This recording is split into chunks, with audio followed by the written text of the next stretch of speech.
मेरे पीछे पता नहीं क्यों पड़ गए, पूरी दिल्ली मेरे पीछे पड़ी हुई है। आम आदमी के इतने बड़े बड़े नेता, मैं ताज्जुब कर रहा हूँ।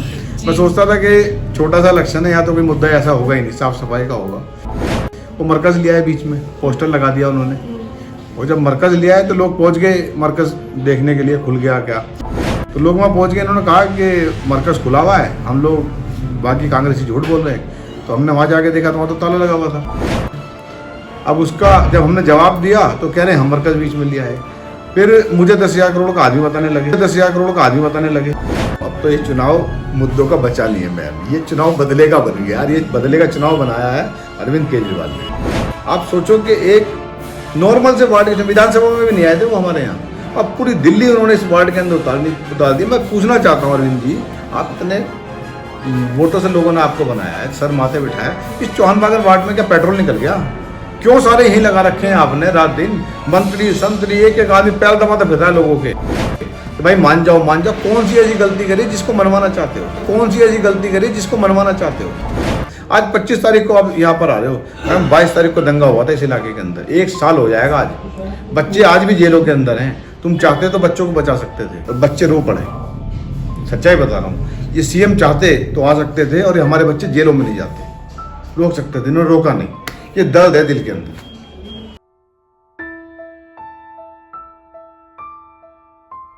नमस्कार, आदाब। मैं खुशबू अख्तर। पल पल न्यूज़ की इस खास इंटरव्यू में आप सभी का स्वागत है। 28 फरवरी को उपचुनाव होने जा रहा है, जिसके चलते तीनों पार्टियों के बीच एक अलग ही तरह का दंगल देखने को मिल रहा है। हमारे साथ मौजूद हैं चौधरी जुबैर अहमद, जिनसे हम जानेंगे कि जो सीट है 41E वो क्यों इस वक्त इतना ज़्यादा सियासी मुठभेड़ों के बीच नज़र आ रही है, और इस बार वो किन किन चीज़ों को लेकर चुनाव लड़ रहे हैं। तो मेरा सबसे पहले आपसे यही सवाल है कि ये सीट अचानक से बहुत ज़्यादा रोमांचक तौर पे देखी जा रही है, और आपको लेकर भी कई तरह की तथ्य, बातें और इंटरव्यूज़ भी सोशल मीडिया पर फैलाकर एक अलग तरह का प्रचार करने की कोशिश की जा रही है। तो मैं सारे सवालों से पहले एक सवाल ये पूछना चाहूँगी कि आपकी क्या क्या मुद्दे हैं जिस पर आप चुनाव लड़ रहे हैं? मैडम, मैंने जो इलेक्शन जब शुरू किया था कैंपेन, तो मेरा सबसे पहला जो मुद्दा था, जो मेरा दर्द भी था, मेरा एरिया बहुत गंदा है, तो मैंने पता कराया कि मैंने काउंट कराया तो गलियां लगभग 150 के आसपास थी, हमारी 150 के आसपास गलियां थी, और लगभग 300 कर्मचारी इस वार्ड के अंदर गवर्नमेंट की तरफ से अपॉइंट किए गए हैं सफाई के लिए।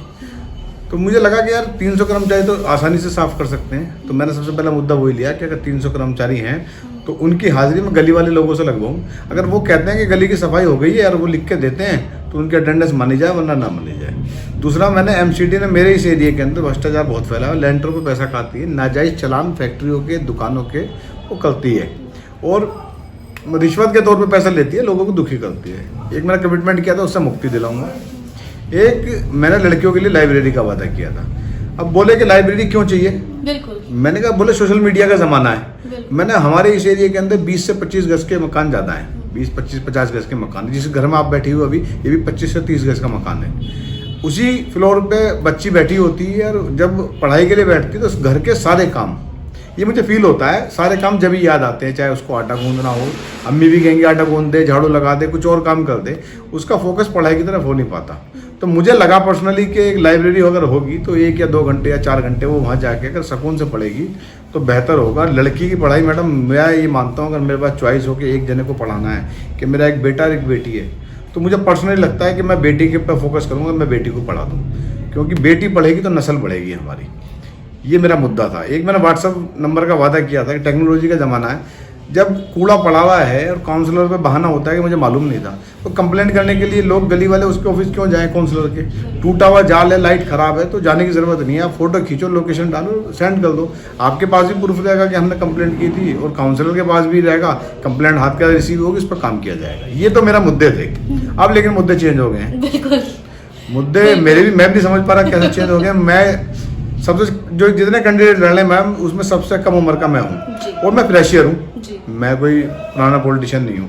मैंने 2006 के अंदर यूथ कांग्रेस छोड़ दी थी। एक लंबा अरसा गैप रहा है मेरे बीच में, तकरीबन 14 साल का, जिसके बाद में दोबारा मैं पार्टी के अंदर ज्वाइन करके मैंने काम शुरू किया। मेरे पीछे पता नहीं क्यों पड़ गए, पूरी दिल्ली मेरे पीछे पड़ी हुई है। आम आदमी के इतने बड़े बड़े नेता, मैं ताज्जुब कर रहा हूँ। मैं सोचता था कि छोटा सा इलेक्शन है, यहाँ तो कोई मुद्दा ऐसा होगा ही नहीं, साफ सफाई का होगा। वो मरकज़ लिया है, बीच में पोस्टर लगा दिया उन्होंने, और जब मरकज़ लिया है तो लोग पहुंच गए मरकज़ देखने के लिए। खुल गया क्या, और खुल गया तो अच्छी बात है, दीन का काम होता है, कोई बुरा काम तो होता नहीं है वहाँ से। तो लोग वहाँ पहुँच गए, इन्होंने कहा कि मरकज़ खुला हुआ है, हम लोग बाकी कांग्रेसी झूठ बोल रहे हैं। तो हमने वहाँ जाके देखा तो वहाँ तो ताला लगा हुआ था। अब उसका जब हमने जवाब दिया तो कह रहे हैं हम मरकज़ बीच में लिया है। फिर मुझे 10,000 करोड़ का आदमी बताने लगे कि जो जुबैर जो चुनाव लड़ रहा है वो 10,000 करोड़ का आदमी है, ऑस्ट्रेलिया चाय पीने जाता है। तो अगर ऑस्ट्रेलिया चाय पीने जाता है, कनाडा, अफ्रीका, पता नहीं कहाँ का मेरे होटल बता दिए उन्होंने। तो नई नई चीज़ें ला रहे हैं रोज़। तो आपको लग रहा है कि इन सारे मुद्दों को भटकाने की कोशिश इसलिए हो रही है कि कहीं ना कहीं आप मजबूत स्थिति में हैं, क्योंकि यहाँ पर 99% जो आबादी है वो मुस्लिम की है, और जब मरकज़ आ गया, और लाइब्रेरी ही क्यों आपको खोलनी है के नाम पर आप ट्रोल हो रहे हैं, लेकिन इसी के साथ साथ ये भी बात हो रही है कि सफाई को लेकर इतना फोकस होना चाहिए था, लेकिन अब आप 10,000 करोड़ के आदमी बन चुके हैं। तो मैं ये जानना चाहूँगी कि क्या वाकई आपको लगता है कि आम आदमी पार्टी जो वाकई इस वक्त सियासत में है, सारी चीज़ें देख रही है, अब उन्हें सफाई देने के लिए इस तरह के मुद्दों को मोल्ड करने की ज़रूरत महसूस हो रही है? मैम पहले तो मैं आपको बता दूं, मुझे पर्सनली फील होता है कि पाकी आधा ईमान होता है, सफाई ज़रूरी है। अगर हमारे पास है सब कुछ तो हम साफ जगह क्यों नहीं रह सकते? सफाई हो सकती है ना, कूड़ा है तो उठा सकता है ना कर्मचारी, हम गंदे एरिया में क्यों रहें? मेरा फोकस उस पर था। अभी ये मरकज़ बीच में लिया है और ये दर्द है, सच्चाई बता रहा हूँ। मैं पॉलिटिशियन नहीं हूँ, मैं साफ बात करता हूँ, मुझे डर भी नहीं है किसी बात का कि मेरे पार्टी के लोग मुझसे नाराज़ हो जाएंगे। मुझे दर्द है कि इन्होंने दंगे में रोल अच्छा अदा नहीं किया। केजरीवाल को लोग अच्छा मानते थे, टोपी लगा के उन्होंने वोट मांगा था, और आप देखो अगर 3 दिन दंगा हुआ इस एरिया के अंदर, अगर केजरीवाल चाहते उस मौजपुर चौक पर आके खड़े हो सकते थे, और वो खड़े हो जाते तो मैं सच्चाई बता रहा हूँ, जो मैं पर्सनली फील करता हूँ, मैंने शीला दीक्षित को 15 साल देखा है। सीएम एक पावर होता है, जब सीएम आता है तो उसकी खुद की सुरक्षा होती है और पुलिस उसके लिए सुरक्षा के लिए लगती है। कपिल मिश्रा को लाठी मार के पुलिस वहाँ से भगा देती है। दंगा होता नहीं है, लेकिन वो 3 दिन तक अपने घर में सोते रहे, उन्हें फिक्र नहीं थी। क्या ये मुसलमान दिल्ली के निवासी नहीं है? दिल्ली के लोग हैं ना ये। दूसरा, उन्होंने मरकज़ के ऊपर, देखो मरकज़ का हिसाब मैं नहीं कर सकता ना, मैं कह रहा ये अल्लाह का हिसाब है, अल्लाह क्या करता है वो अल्लाह की तरफ से होगा। मौलाना साहब पे जब उन्होंने नाम लिया तो मौलाना साहब का तो नाम लिया, लेकिन उसका नुकसान ये हुआ पूरे हिंदुस्तान के अंदर मुसलमानों को कोरोना बम बता दिया गया। और मैंने देखा है जो मेरे हिंदू बड़े अच्छे दोस्त थे मेरे, जो मतलब हमदर्द है, जो तकलीफ में होते थे कि यार नहीं यार मुसलमानों के साथ ये गलत हो रहा है, जो इस टॉपिक पे बात करते थे, जब इसने कोरोना बम बताया तो उन्होंने हमसे दूरी बना ली। उन्होंने कहा कि यार मिलेंगे नहीं, फ़ोन पे बात कर लेंगे, कहीं तुम उस एरिया से आते हो तो कोरोना ना हो जाए। और मैं कसम खा के कह रहा हूँ, आप इस एरिया में घूम के देख लो, अगर किसी को कोरोना हुआ हो, हमारे एरिया में कोरोना अल्लाह के शुक्र से किसी को नहीं हुआ। कोरोना बम बताया केजरीवाल साहब ने, और कोरोना भी हुआ केजरीवाल साहब को, उनकी वाइफ को हुआ, सत्येंद्र जैन उनके मिनिस्टर को हुआ, मनीष सिसोदिया को, तकरीबन उनके एमएलए को हुआ। हम कोरोना बम बता दिए गए। उसका नुकसान ये हुआ कि हिंदुस्तान में जहाँ जहाँ जमातें थी उन पर क्या तकलीफ हुई थी, मैम आप सोच भी नहीं सकती। बिल्कुल। अब आपको नहीं लगता है कि जब मरकज़ की बात आ गई है, दिल्ली दंगे की बात आ गई है, कोरोना बम की बात आ गई, तो आपको नहीं लगता कि इन सब बातों के बाद आपको खासकर इस तरह से टारगेट किया जाएगा कि आपने इस जगह को पूरी तरह से सांप्रदायिक बना दिया है, और इसी के साथ साथ आप पर ये भी तो आरोप लग ही रहा है और लगेगा भी कि आप जानबूझकर कहीं कमजोर दिखाई दे रहे हैं, इस वजह से ये चीजें हो रही हैं। तो कैसे देखते हैं आप इसे? मैं कमजोर, मैंने तो टारगेट, इन्होंने मुझे टारगेट किया है, मैं मरकज़ को नहीं लाया, मैं दंगे को नहीं लाया, ये सफाई इन्होंने खुद ने दी, इनसे सफाई किसी ने मांगी नहीं थी, इनके मन में चोर था। आप सोचो कि ओखला के एमएलए अमानतुल्लाह, बल्ली मारान के मिनिस्टर इमरान हुसैन, सारे इस एरिया में सफाई देते फिर रहे हैं कि हमने बड़ी मदद की दंगे के अंदर। और उन्होंने कहा कि जो सीलमपुर के विधायक थे रहमान साहब, वो सीलमपुर की जगह मुस्तफाबाद में मदद कर रहे थे। उनका बयान है बाकायदा मंच पर खड़े होकर कि वो मुस्तफाबाद में बयान मदद कर रहे थे। तो मुस्तफाबाद के विधायक कहाँ मदद कर रहे थे? बोले वो सीलमपुर में कर रहे थे। तो इंटरचेंज करने की क्या जरूरत थी? अपनी अपनी जगह पे कर लेते। ना मुस्तफाबाद वालों को हम जानते थे, ना मुस्तफाबाद वाले इन्हें जानते थे, तो अपनी अपनी जगह करते ना। आप क्यों इधर से उधर कर रहे थे? और किसी एक आदमी की इन्होंने मदद नहीं करी। ये टिकटॉक बनाते रहे, टिकटॉक विधायक इनका नाम पड़ गया। टिकटॉक बना रहे, मतलब शर्म की बात है। जब हम दुखी थे, लोग भूख से मर रहे थे, तो पैसे वाले के पास भी, क्योंकि दुकानें बंद थी, राशन नहीं था, पैसा तो था उसके पास लेकिन राशन का सामान नहीं था, दुकानें शुरू में बंद रही हैं। और हमारे विधायक जो थे वो बादाम का टिकटॉक बना रहे थे। उन्होंने कहा कि बादाम खाने से क्या होता है, तो जैसे बच्चे ने कहा दिमाग तेज है, बोले नहीं, बादाम खाने से बादाम खत्म हो जाते हैं। मतलब इतना गैर जिम्मेदाराना काम कैसे कर सकता है कोई विधायक? विधायक कोई छोटी पोस्ट नहीं होती है, और वो टिकटॉक बना रहे हैं, पब्लिक भूख से मर रही है। दंगे के अंदर निकल के नहीं आए। अगर विधायक निकल के अधिकारियों से बात करते तो शायद दंगे पर कंट्रोल होता। आपको लगता है कि लगभग आम आदमी पार्टी के हर बड़ा और हर दिग्गज नेता यहाँ आ रहा है, खासकर इस सीट पर सबका फोकस है, तो आपको लगता है कि कहीं ना कहीं इसका असर आप पर पड़ेगा या आपके वोट कम भी हो सकते हैं? क्योंकि भारतीय जनता पार्टी से 99% वाली आबादी वाला साफ तौर पर है कि वो उम्मीद नहीं रखेगा, वो शायद 2 4 10 ही वोट आए, ये लोगों से बात करने पर मुझे समझ में आया है। तो कट टू कट अगर देखा जाए तो आपके बीच और आम आदमी पार्टी के बीच अब ये चुनाव है साफ तौर पर, तो क्या आपको लग रहा है कि सिर्फ और सिर्फ अब आम आदमी पार्टी पर भी वो शक की निगाहें हैं, इस वजह से इन चीज़ों को इस तरह से मोल्ड किया जा रहा है ताकि आपको नौजवान या नौसिखिया बताकर आपको कहीं ना कहीं लीग से बाहर करने की कोशिश की? तो कैसे देखते हैं आप? मेरे इस चुनाव के अंदर जी 3 लोग मेन आए। अलका जी अभी कल परसों आई थी, एक अमृता धवन आई, वो मेरी अनुसुईया की साथी है, मैंने उसको इलेक्शन लड़ाया। अली मेहंदी आए, वो मेरा भाई है, मेरा दोस्त है, पुराने दोस्त हैं, हम आज के लिए अनुसुईया टाइम के दोस्त हैं। अनिल चौधरी हमारे पीसीसी अध्यक्ष हैं, लेकिन उससे पहले वो मेरे दोस्त हैं। वो तीनों सिर्फ उसी नाते से आए थे, पार्टी के नाते से नहीं आए थे वो।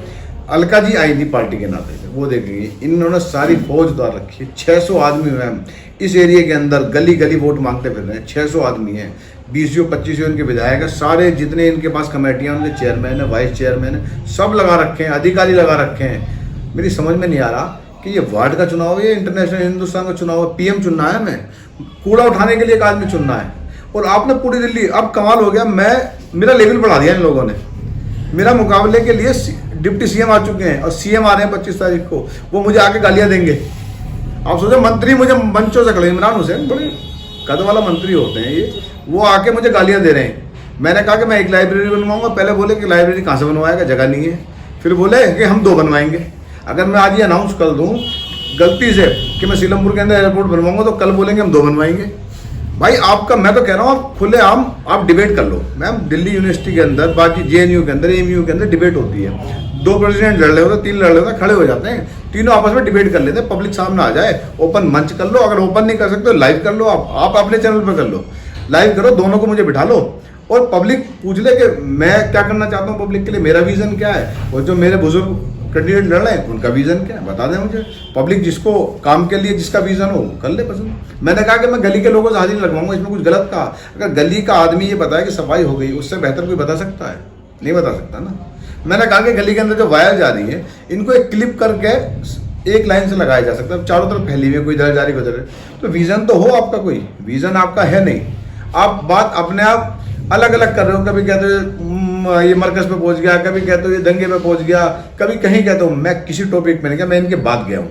इन्होंने शुरुआत की है, मैंने कहीं शुरुआत नहीं की है, और इन्होंने मेरा कद बढ़ा दिया। मुझे जितनी ये मुझे गालियां दे रहे हैं, इतना मेरा कद बढ़ता जा रहा है ऊपर वाले क्रम से। इसी के साथ एक आरोप आप पर ये भी है कि आपको आपके अब्बा के नाम से भी ट्रोल किया जा रहा है कि 21 साल में क्यों नहीं हुआ, और 21 साल बीत जाने के बाद अब आप ये बात क्यों कह रहे हैं कि गटर अब आप सफाई कराएंगे या गंदगी को आप सफाई करेंगे, 21 साल में क्यों नहीं हुआ? तो सीधा सवाल यही है कि 21 साल में क्यों नहीं हुआ? 10 साल से हमारा काउंसलर नहीं है इस वार्ड के अंदर, बिल्कुल नहीं है। 10 साल पहले हमारा काउंसलर सीलमपुर, हमारे काउंसलर थी रजिया सुल्ताना।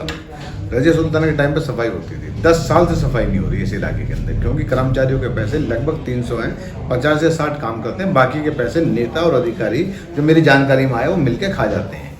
तो सफाई नहीं हो रही है। 10 साल से जब हमारा काउंसलर नहीं है, 6 साल से हम विधायक नहीं है, तो हम सफाई कराते हैं कैसे? अब ये कहते हैं कि 21 साल में चौधरी मदन ने करा क्या? बिल्कुल सही कहते हैं, लेकिन एक बार बताओ, ये अस्पताल क्या अरविंद केजरीवाल ने भी 4 साल पहले बनवाया है? ये जो स्कूल बने हैं इलाके के अंदर, ये अभी बने? जब हम विधायक बने थे, सारे स्कूल 100% स्कूल इस इलाके के अंदर टेंट के अंदर थे, टीन के अंदर थे। उस टाइम से 93 से लेके आज तक वो बिल्डिंगों में कन्वर्ट हुए हैं। आप जानते हो 93 में क्या हालत थी? सड़कें नहीं थी, या मट्टी की वो थी, बीच में नाली बहती थी, उसको टाइम लगा। पहले वहाँ ब्रिक वाली सड़कें बनी, खरंजे वाली, बाद में फिर वो दूसरी आई, फिर धीरे धीरे करते करते आरसीसी पे पहुंचे हम लोग। एक टाइम में टेक्नोलॉजी में टाइम लगता है। आज से 20 साल पहले आप व्हाट्सएप चलाते थे क्या? आप आज कहने लगे, आज आपके पास सोशल मीडिया आ गया है, आप फोटो खींचते हैं, डालते कि मैं कूड़ा उठवा रहा हूँ। हमारे टाइम तक आप याद करो 2013 से पहले सोशल मीडिया कितना एक्टिव था? नहीं था मैडम, क्योंकि 2G स्पीड मिलती थी और पैसा बड़ा महंगा था, तो लोग बचा के रखते थे। आज तो फ्री मिल रहा है, तो दिन भर आदमी सोशल मीडिया पर रहता है। कहाँ से करते हैं? हमारे अंदर एक कमी रही है, हमने पहचान नहीं किया है। आज विधायक जी कहते हैं कि मैंने 303 करोड़ रुपए के फ्लाईओवर बनवा दिए, पोस्टर लगाए हैं। 303 करोड़ के फ्लाईओवर, पहली बात तो वो CPWD का काम है और गांधीनगर विधानसभा है। अगर मैं कहने लगूँ वो आपने करवाया, तो सीलो जाफराबाद मेट्रो स्टेशन मैंने बनवा दिया 500 करोड़ रुपए का, लाइन मैंने भिजवा दी 5000 करोड़ रुपए की। तो ये तथ्यहीन बातें हैं, ये नहीं करनी चाहिए। जो मुद्दा है उस पर काम करना चाहिए। अगर हमने, आप अपने काम बता दो कि आपने क्या काम किए हैं। इन 6 साल से आप विधायक हो यहाँ पे। पहले यही काउंसलर साहब जो लड़ रहे हैं ये MLA थे 5 साल, अब जो काउंसलर थे वो MLA हैं, 6 साल हो गए। 6 साल में आपने क्या इलाके के डेवलपमेंट के लिए काम किया वो आप गिना दो। मेरे से डिबेट कर लो काम के ऊपर कि मेरे फादर ने क्या किया और आपने क्या किया। आ जाओ।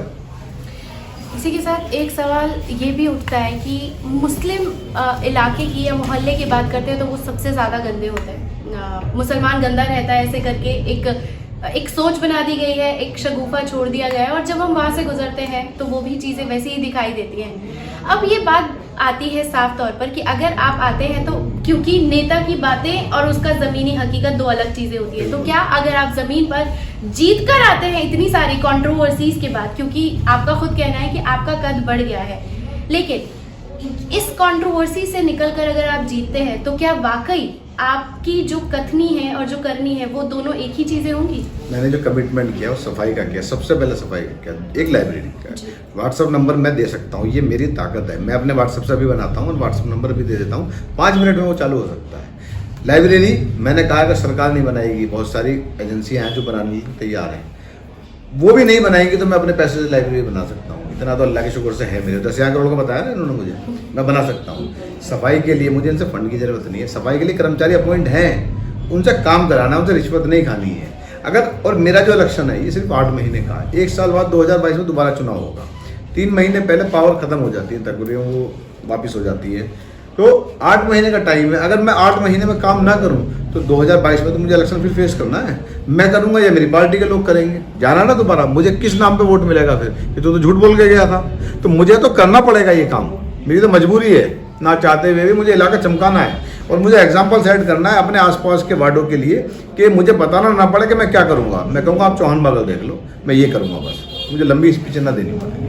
एक आखिरी सवाल नहीं है, आप जनता से क्या अपील करना चाहेंगे? क्योंकि हम आपकी लगातार स्पीच सुन रहे हैं, सोशल मीडिया पर देख रहे हैं, आप कैसे ट्रोल किए जा रहे हैं आपकी कम उम्र के चलते, पॉलिटिकल लाइफ में एक्टिव ना होने के चलते। लेकिन उन सब के बावजूद आप यहाँ की जनता से, क्योंकि ये सीट बहुत ज़्यादा अभी टॉक ऑफ द टाउन हो गई है, तो क्या अपील करना चाहेंगे?